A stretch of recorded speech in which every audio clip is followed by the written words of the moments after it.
Welcome to the Abundancy Mindset versus Scarcity Mindset session.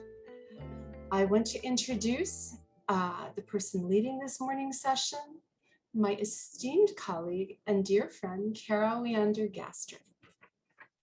Kara is an affiliated fund development coordinator for Northeast Nebraska at the Nebraska Community Foundation. Before joining the NCF team, Kara served as the executive director of the Norfolk Arts Council for 14 years. And in 2014, she led them to receive the Governor's Arts Award for Organizational Achievement. Kara was also involved with the development of the Northeast Nebraska Philanthropy Council and the Youth Philanthropy Contest. Kara helps empower volunteer leaders with the training and resources they need to successfully raise funds, engage communities, and increase community impact through effective grant making. So I'm going to turn it all over to Kara. Thank you. Thank you, Anne. That is a delightful introduction. Thank you so much. Good morning, everyone. I am a middle-aged Caucasian woman, female, red hair.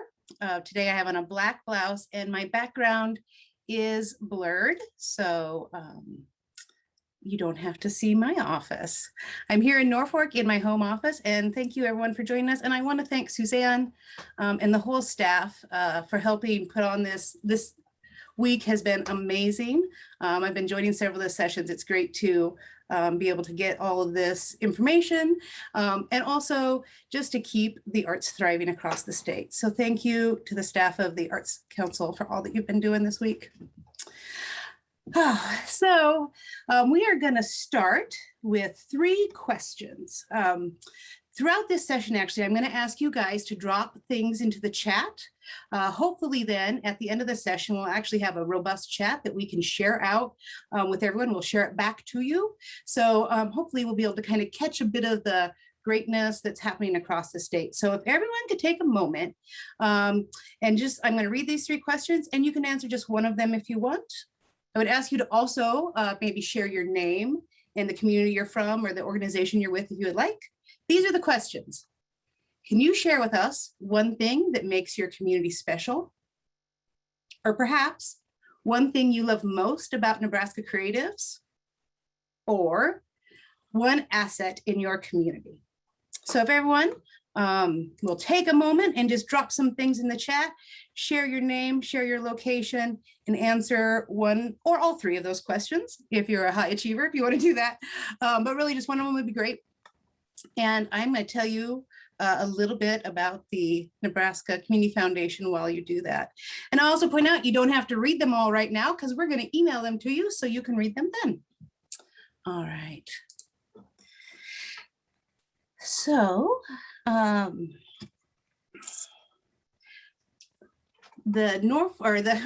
Nebraska Community Foundation's vision is to create Nebraska being a place where hometowns are achieving their dreams.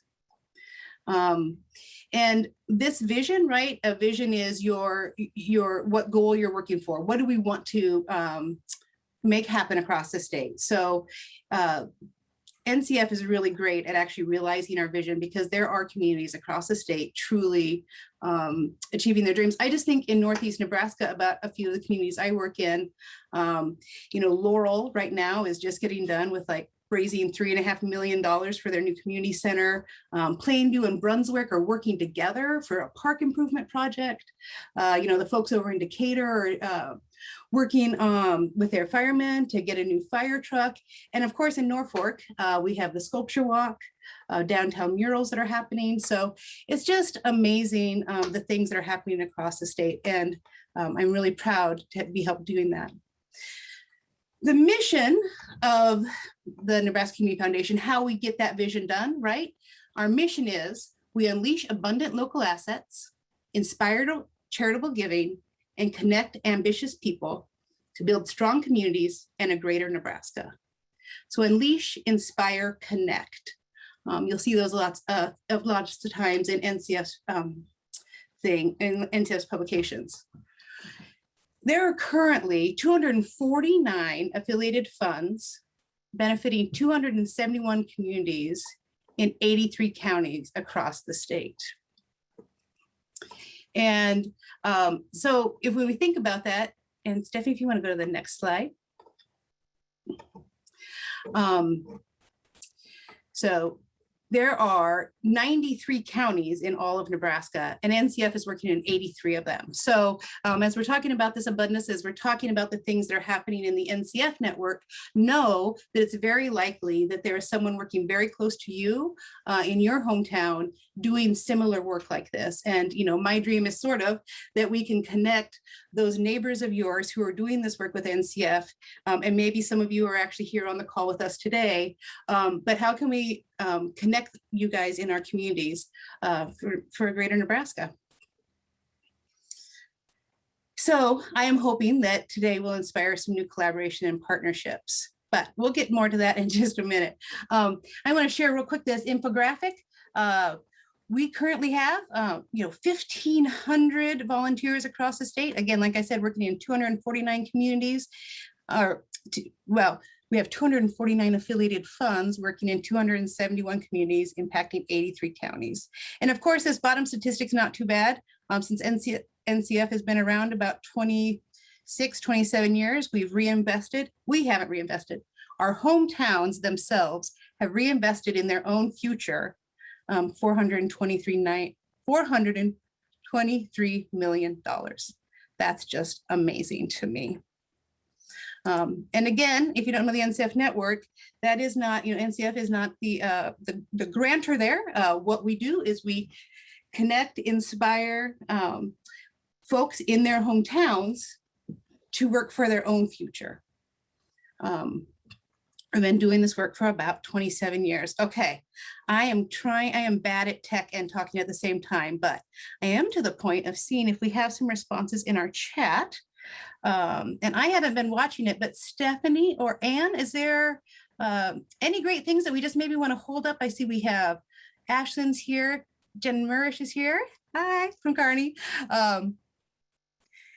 And it is great to see all you guys all here. And of course, it's great to see my cook friends here. So hopefully keep adding those things in there, and we're just going to collect the abundance of what's happening in the creative world across the state. All right. Today we're going to start with the concept of active hope. Active hope is a idea that NCF uses a lot. It's a really powerful concept. It's actually going to be the theme of our annual banquet this year when we're out in McCook. And this slide is the best, right? Active hope can be used in two ways. As a noun, it is proactive optimism for the future, or it can also be used as a verb, creating one's own destiny. The next one here. Active hope is a practice. It's something you do rather than something that you have. Active hope has three key steps. We take a clear view of reality, we identify what we hope for, and we take steps to move ourselves in that direction. To me, this so well coincides with what the Arts Council is doing right now with their creative districts, right? You're going to be taking a clear view of what's happening in your community. That's your asset map. That's having those conversations with folks in your community and deciding what your creative district will look like, right? And as you're doing that, you're identifying what you're hoping for. You're identifying what you want to work together and achieve. And then once we get through that process, right, we're actually going to start taking the steps to move ourselves in that direction, to have those robust creative districts across the state. So really, I just want to, it makes me so happy to know that our state art agency is encouraging communities across the state, right, to really take active hope to heart and help change the state by using active hope. I'm going to kind of also stop here at the end of the slide, this passive hope, right? Passive hope is what often we think of as hope, right? I am waiting for someone from the outside to come in. Oh, I just hope that happens, right? Nothing is going to happen with just hope. But active hope is about becoming an active participant to bring about what you hope for. Now, the other side is you can be active and not be going towards the same direction, right? I recently had a volunteer in the state say to me, Kara, we're really, really active. We're just not very productive, which I thought was a little bit hilarious because, you know, if you're going to be active, you might as well be productive. So getting your community, your team working together towards Active Hope, towards your creative district is really going to help us change the entire state. All right, thank you. And when we think about that, I will tell you, Active Hope is happening, you know, right now. I think of what's happening in Ord or what's happening out in McCook for creative districts, what's happening in Norfolk right now. I'm going to share a little bit with you about that in a minute, but there definitely are some great things already happening. And I think the addition of this creative district program just inspires me endlessly. So, all right. Okay, we're going to take another moment and look in the chat. Well, I'm going to do this first. So one of NCF's mottos, one of the things we say is strong progressive communities can only be built and sustained by the people who live and work there. Anyone coming to town to help should do just that, and only that, help, right? So once you get your Active Hope, once you get your creative district together, right, it's only going to become a reality if you yourselves are taking the steps, doing the actions to bring that vision, that future that you want to about. You can have consultants come in, you can have the Arts Council come in, you can work with NCF, right? We can help guide, walk beside you, help you maybe understand new concepts, but in reality, it is the folks who are on the ground who are going to make the change. And that's only right, because they're the ones who know what change needs to be made in their community. So that's a super important one. And I think Nebraskans are pretty good at that, right? Because we do kind of stand up and do what we need to do. We don't sit around and wait for someone to come out and save us, right? Because we know that's not going to happen. All right. So I am going to ask you guys to drop in the chat again, if we would. Now we've talked a little bit about Active Hope. Can you give me an example? Again, you can share your name in your community if you would, of Active Hope in your community. Maybe something you did this summer. In fact, I'm going to ask Anne to drop in my example. This summer in Norfolk, we're putting 2 new murals up in downtown alleyways, right? This is a project that's been going on. I'm going to tell you a little bit more about it in a minute, but that has really inspired some Active Hope. We are making it happen because it's something we wanted to see. So if you have an example of Active Hope that you have seen or you're currently in the middle of in your community, we'd love to share that in the chat if you would. All right, so I'm going to talk a little bit now. Active Hope is based in, well, all of the things that NCF teaches really are based in ABCD, or asset-based community development. ABCD is a worldwide community development practice. I used to be on the fund advisory committee, right? So I was a volunteer for NCF in Norfolk before I became a staff member. And I really thought at that time that ABCD was an NCF concept. So it was really eye-opening for me to realize when I stepped in as a staff member, to realize it's really a worldwide practice. Now, Nebraskans do it maybe best. We do it really well. We're good at the concepts, but it does happen across the entire world. In fact, it was created or put down on paper, maybe, by John McKnight and John Kretzman. In the 80s and 90s, they were in Illinois. So NCF has adopted it early on, and we've been using this idea from the beginning. And it is based, as we said, asset-based community development. So it is based in the assets that are in your community and focuses on honing and leveraging those strengths that already exist, as opposed to that scarcity mindset or needs-based community development, which really is where we're looking at what's broken or what's wrong, what's the deficit in our community, and how can outside agencies fix that, right? That's that scarcity mindset. That's that need-based community development. And I would encourage you to try to kind of flip the script and think about ABCD in your community. So we're going to go over a few of the basic tenets of ABCD today. And I'm going to also give you an example of what it looks like in action. So ABCD in Norfolk. I'm going to take a drink real quick. Julie is right. You get thirsty when you're talking all the time. All right. ABCD. I'm going to go over these real quick, and then we'll dig into them a little deeper. Abundance, not scarcity. Assets, not needs. Opportunities, not deficiencies. These three statements are sometimes hard for Nebraskans to really adopt, right? Because we've been told by the media, that rural Nebraska is dying, or just rural America is on the downturn. I work throughout Northeast Nebraska, and I just kind of reject that outside opinion. I work with communities every day that have active hope and are working together to bring about the future that they want in their place. They are using the concepts of abundance, opportunities, and assets to make that happen. The next one is inviting people into the conversation and co-creating, right? So co-creation means that you are actually asking your partners to come in from the beginning. And not you setting up a plan and then making a list of folks who are going to do that work, right? Or assign tasks. This is not that. This is everyone coming together and say, how are we together going to build that future? What's our vision and how are we going to get there? Incremental progress creates change that sticks, right? Sometimes we want to just go from A to M, right? That's often my thing. I just want to get it all done.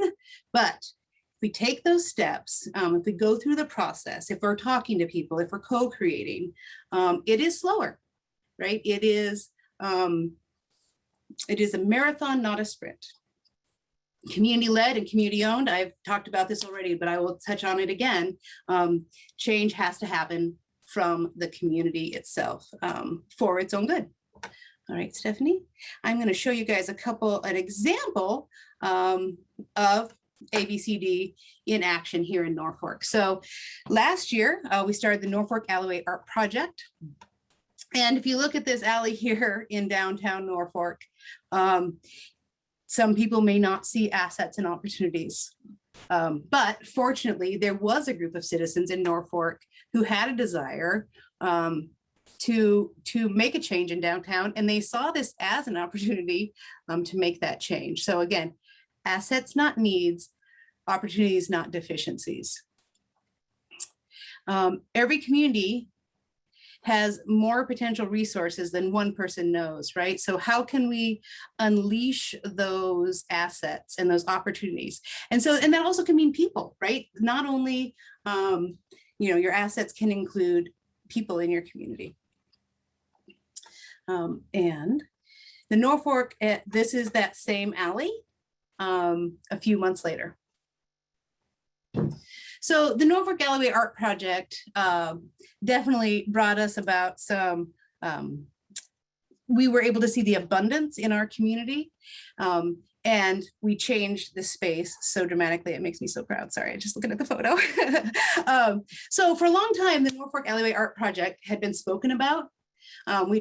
Years, right? This had kind of come up with different leaders in the community that we need to do this. And we'd kind of get together, but there are always different roadblocks or, how do we do that? And we'd look at maybe different communities, examples of what they had done, look at their RFPs or their guidelines, but we just never were able to get it off the ground.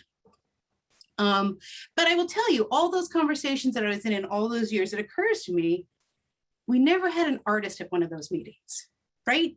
It was some community leader folks. I was from the Arts Center, so that it wasn't that there was no art representation, but there was no actual muralists or working artists sitting at the table.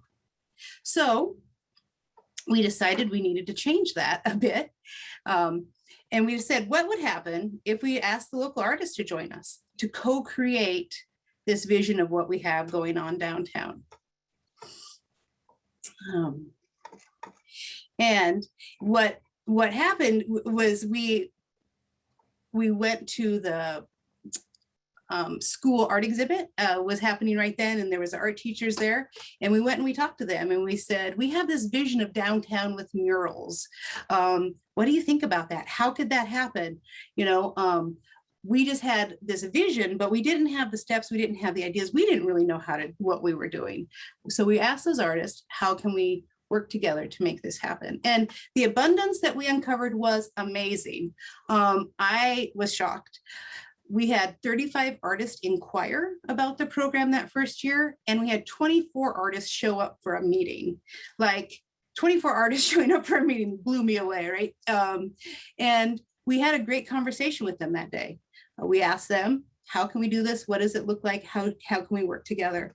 And we came up with 3 beautiful murals last year and then 2 this year. So we laid out that vision and we said, how can we work together? We offered an authentic invitation. Stephanie, you want to go forward one?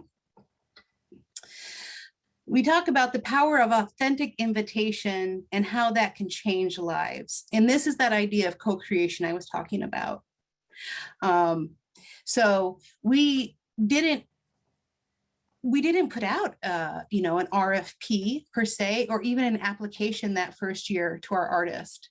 We said, here's a really basic form. Can you tell us what you envision? You know, how long would it take you? How much paint will it take you? What do you need? What tools do you need? What, you know, how can we help you make this happen? How can we co-create this project together? How can we fulfill this plan? And what you're doing there, right, is you're also, by investing, by giving an authentic invitation and asking folks to co-create, you're asking them to invest, not only in the end product, but also in the project as it's stepping forward. You're deepening their involvement and their sense of belonging and being. So this young man here, this is Adam Boggs. This was the first mural that went up. This is the base of it. And that was that one that we saw with the big wave earlier. We'll see that again. All right. And then this next one, the next tenet is incremental progress creates change that sticks. So last year we got 3 murals up. Through that process, there was an iteration, a little bit of a change of what that all looked like over the winter months. This year, the Downtown Visitors Bureau is once again getting 2 more murals up this year. So there is another process, a new iteration. There's changes happening again, right? And hopefully next year, there will be another batch of murals. And every year, this is the Norfolk downtown plan, is that because we got a lot of alleys with a lot of brick walls that need to be painted. So this one's in the process, and this is the other brand new one in downtown Norfolk. And again, that idea that communities can only be built by those who live and work there. So all of these muralists thus far have been from Northeast Nebraska. We are working with folks who live here, who understand Norfolk and are able to work with our communities, which has been just amazing. All right, we have a few more tenets of ABCD we're going to look at. Building relationships before you need them. The idea that people belong through having their gifts and talents received and appreciated. And volunteer associations are very powerful and essential to building community. So this is another one of our murals from last year. And this, it does say building relationships, every community has more assets than any one person knows. So this is the idea of asset mapping that we talked about yesterday also, right? When I was the director of the Norfolk Art Center, right, I knew a lot of the creatives, I knew a lot of the teachers, I knew a lot of folks, but I didn't know everyone, right? So it was building that network out, building that asset map. Who do I know? And then who do they know? And who do they know? So building that out. but also this concept of building relationships before you need them. This can especially be kind of that secret sauce for effective fundraising. I'm sure there's many of you on here who do fundraising, right? You have,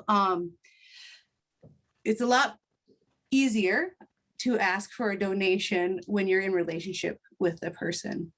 Same thing with the project. Let's move this forward. It's a lot easier when you're already in relationship. It kind of reminded me yesterday, Rebecca Harding gave that example in the morning about the vacuum cleaner. Her dad was a vacuum cleaner salesman, and he was, a mentor of his told him, you know, do they need a vacuum? It's that kind of that same idea. If you have a vision and you know a bunch of folks in the community, you have a robust asset map, you know who may be in your community that would want to connect with that project, would want to help you with that. So knowing your community, being in relationship with your community, and knowing what they value is super important. All right. And then the next one is belonging flourishes when talents are received and appreciated. This is the artist here in the middle. We were doing a downtown tour. And so these folks are listening to her talk. She was actually in the middle of painting her mural here. This gal is an interior designer. She paints, you know, inside. This was her first mural and it was amazing. But by asking our local artists to step forward and to give us their, you know, to share, not, I will be clear, not give, we paid them. Also a really important piece, right? But by valuing their creative expertise and asking them to come together with us and co-create, we are instilling in them, right, that they are part of the community, that they are a valued asset. And really belonging flourishes when talents are received and appreciated.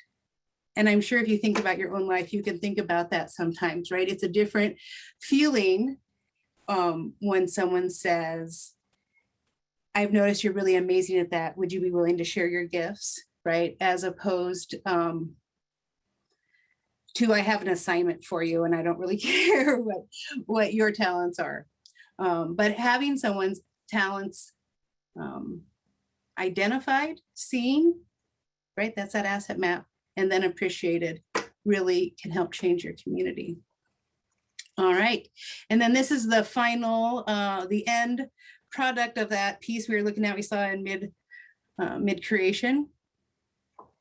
So ABCD, asset-based community development, also focuses on what making visible the resources that are already in your community. So with the mural project, right, we were using artists from the community. We had our local store volunteered, donated the paint. We had a lift in town. You know, it really was a number of folks coming together to help beautify Norfolk's downtown. But not all of those resources or assets were really visible, right? We had to go out and talk to artists, invite them in, right? It is a lot of work, but doing that asset map, having that conversation and identifying the strengths in your community can really help change the way you're directing. This next one is that first mural we looked at. We saw Adam painting the heart at the beginning. Really, you know, Nebraska is blessed with abundance. Everything we need for the future we want is right here. We are full of a state of people who care about where they live, who love where they live and are passionate about it. If we can just get us moving forward together, the future has endless possibilities. Now, building on those strengths and making your community the best community it will be, right? So I would encourage you to think about, I once learned this it was a Mid-America conference, right? But this idea of we're building the best Norfolk we can build. We're not trying to make Norfolk be like Chicago or even like Omaha or Kansas City, right? Norfolk has to be the best Norfolk it can be. McCook is the best McCook it can be. And Ord should be the best Ord it can be. And each of those is different. There's not a set concept of what that is. It's what those folks who live there believe that they want to bring to fruition and can use active hope to see that future.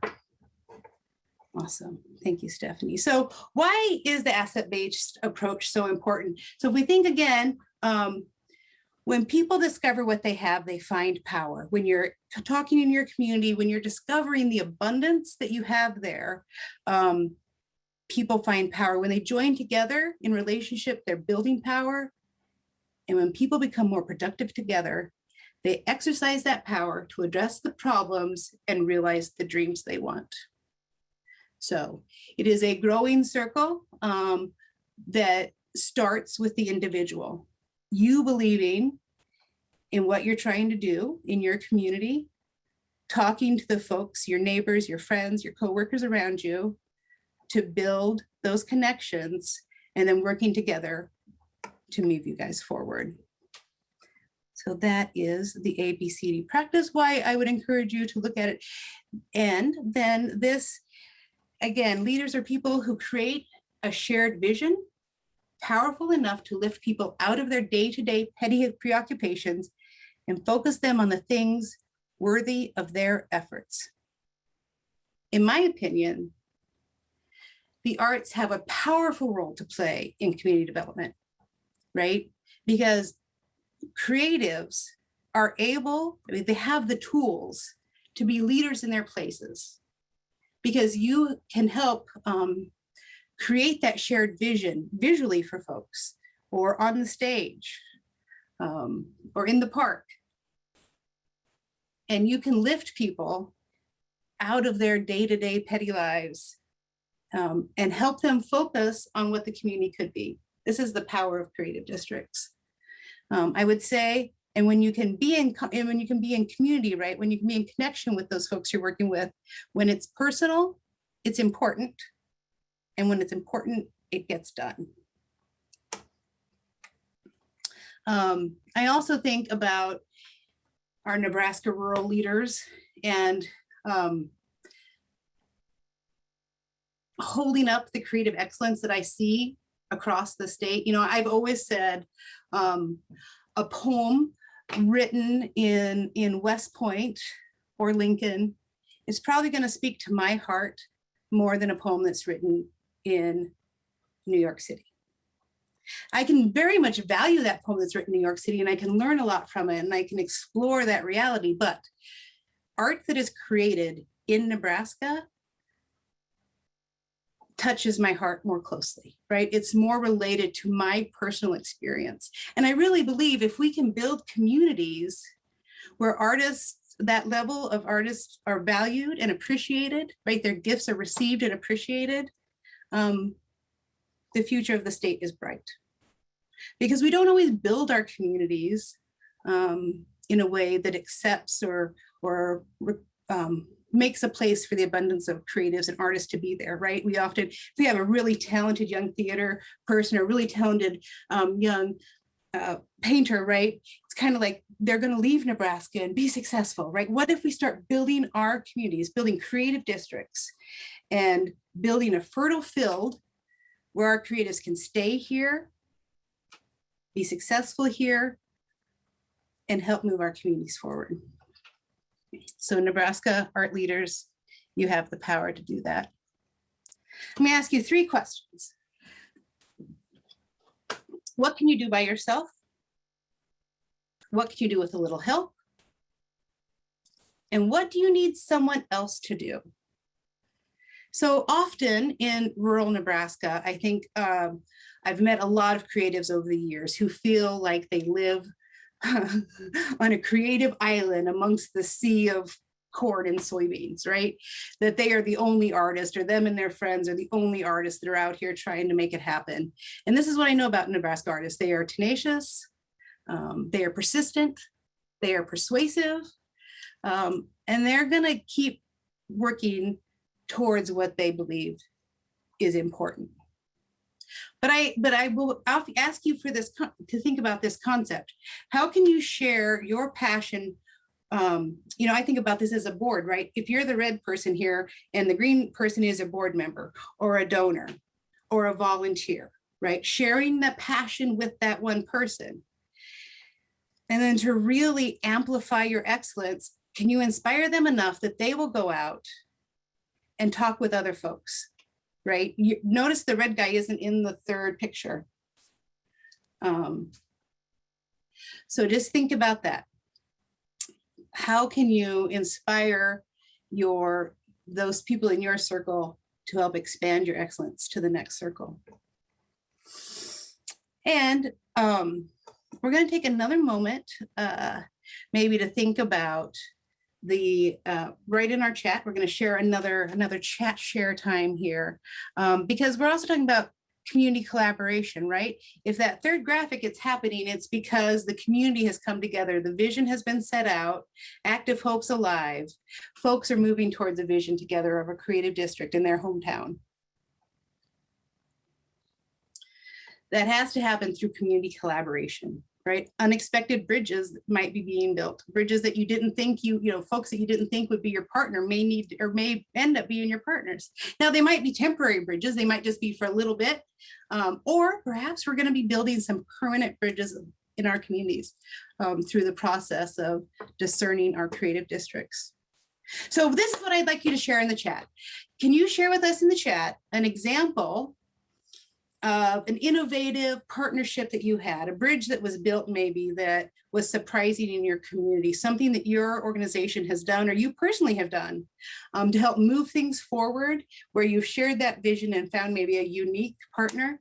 I like to think, sing about this last night a little bit, and I was thinking about Susan Knight, artist from Omaha. We had her up in Norfolk at the Art Center, and it was all about groundwater, and we had NRD sponsor that. So maybe that one's kind of logical that you'd have NRD sponsor something about groundwater. But then I thought about, we once had an encaustic exhibit, and one of our board members went out and talked to his beekeeper friend who was a honey producer, and the farm sponsored that encaustic exhibit, right? That was maybe a bridge that I never would have thought of, but my board member who had that relationship, I never would have thought to ask for that sponsorship.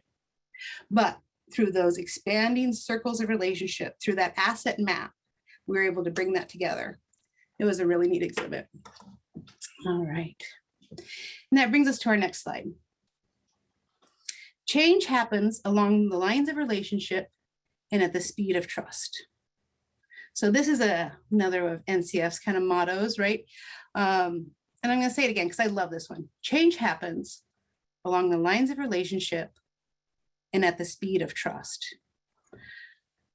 So one of the reasons that NCF has had so much success, or our communities across the state have had so much success, is because Nebraskans are generally good at building community, right? We generally are in relationship with each other.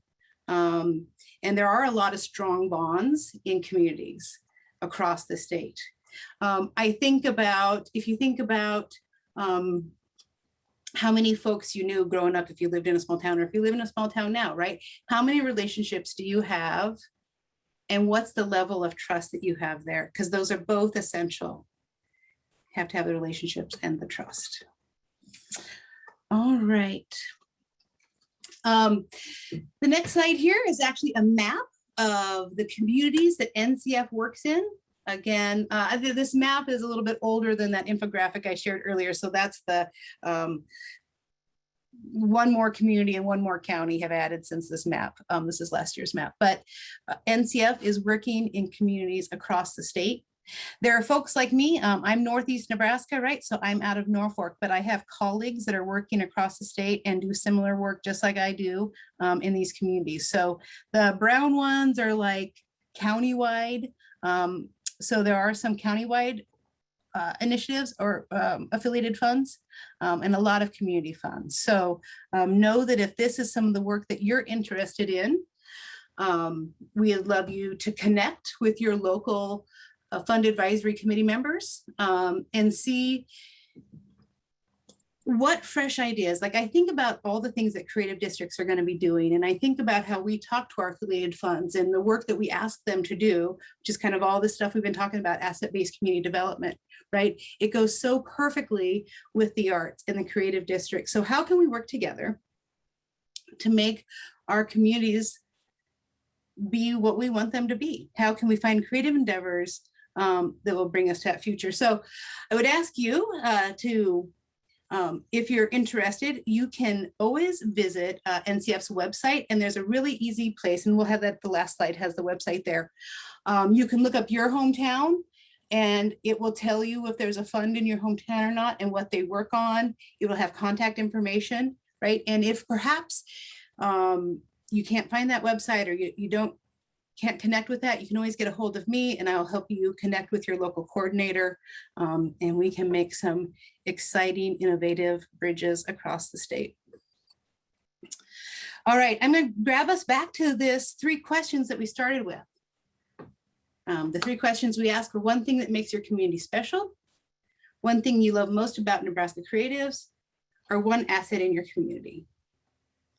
Now, maybe I gave it away a little bit because I'm not always great at following my own script. But throughout this entire 40 minutes, what we've been doing is asset mapping the state, right? We've been talking about what are the assets that we have across the state, and you guys have been sharing those with you. Of course, I'm not in conversation with you because it's Zoom, so we really can't take it to the next level, but we've gotten a taste of that, a little bit of what that means. So these 3 questions are a great idea to think about as you're thinking about your creative district, as you're thinking about going out and building your asset map, thinking about what are the assets in your community, but then remembering you only know a little bit. So who else do you know that you can ask, right? And when you're talking to people, I think this came up yesterday in a session too, when I'm having a conversation about with someone, say, who else should we talk to, right? Who are 3 more people in the community that you think that would be interested in this conversation?